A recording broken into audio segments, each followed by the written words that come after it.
വിശുദ്ധ മരിയ ഫൗസ്തീനായുടെ യേശു ദർശനങ്ങൾ.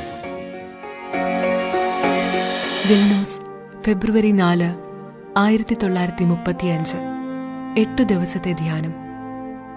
ഈശോയെ, കരുണയുടെ രാജാവേ, അങ്ങയോട് കൂടെ മാത്രമായിരിക്കാനുള്ള സമയം വീണ്ടും സമാഗതമായി.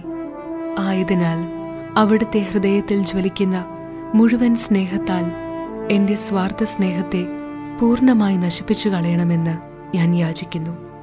പകരം എൻ്റെ ഹൃദയത്തിൽ അവിടുത്തെ പരിശുദ്ധമായ സ്നേഹനാളം കൊളുത്തണമേ. വൈകിട്ട് സമ്മേളനത്തിന് ശേഷം ഞാൻ ഈ വാക്കുകൾ ശ്രവിച്ചു.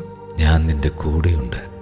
എൻ്റെ പദ്ധതികൾ നടപ്പാക്കുന്നതിൽ നിന്റെ ശക്തി നഷ്ടപ്പെടാതിരിക്കാൻ ഈ ധ്യാന സമയത്ത് ഞാൻ നിന്നെ സമാധാനത്താലും ധൈര്യത്താലും ശക്തിപ്പെടുത്തും.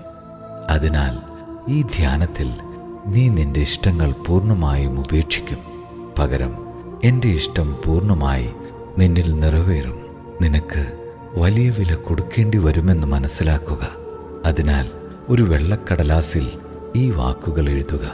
ഇന്നു മുതൽ എൻ്റെ സ്വന്തം ഇഷ്ടം നിലനിൽക്കുന്നതല്ല. പിന്നീട് ആ പേജ് വെട്ടിക്കളയുക. മറുവശത്ത് ഈ വാക്കുകൾ എഴുതുക.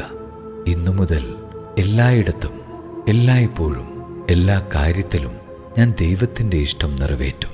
ഒന്നിനെയും ഭയപ്പെടേണ്ട.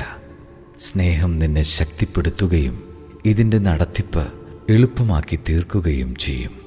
സ്നേഹം ജീവിത ലക്ഷ്യമായി തിരഞ്ഞെടുക്കുന്നതിനെക്കുറിച്ചുള്ള അടിസ്ഥാനപരമായ ധ്യാനത്തിൽ, അതായത് ആത്മാവ് സ്നേഹിക്കേണ്ടിയിരിക്കുന്നു. സ്നേഹിക്കുക എന്നത് അതിനനിവാര്യമാണ്.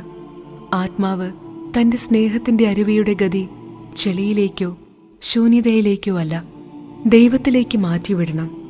ഇതേക്കുറിച്ച് ധ്യാനിക്കുമ്പോൾ ഞാൻ എത്രമാത്രം ആനന്ദിക്കുന്നു. കാരണം അവിടുന്ന് തന്നെ എൻ്റെ ഹൃദയത്തിൽ വസിക്കുന്നുവെന്ന് സ്പഷ്ടമായി ഞാൻ അറിയുന്നു.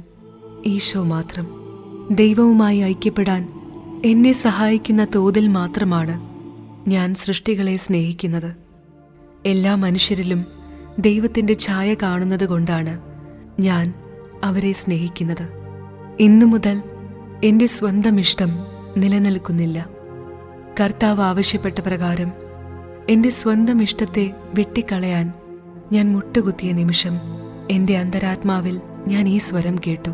ഇന്നു മുതൽ ദൈവത്തിൻ്റെ ന്യായവിധിയെ നീ ഭയപ്പെടേണ്ട. എന്തെന്നാൽ നീ വിധിക്കപ്പെടുകയില്ല. ഇന്നു മുതൽ എല്ലായിടത്തും എല്ലായ്പ്പോഴും എല്ലാ കാര്യങ്ങളിലും ഞാൻ ദൈവത്തിൻ്റെ ഇഷ്ടം നിറവേറ്റും.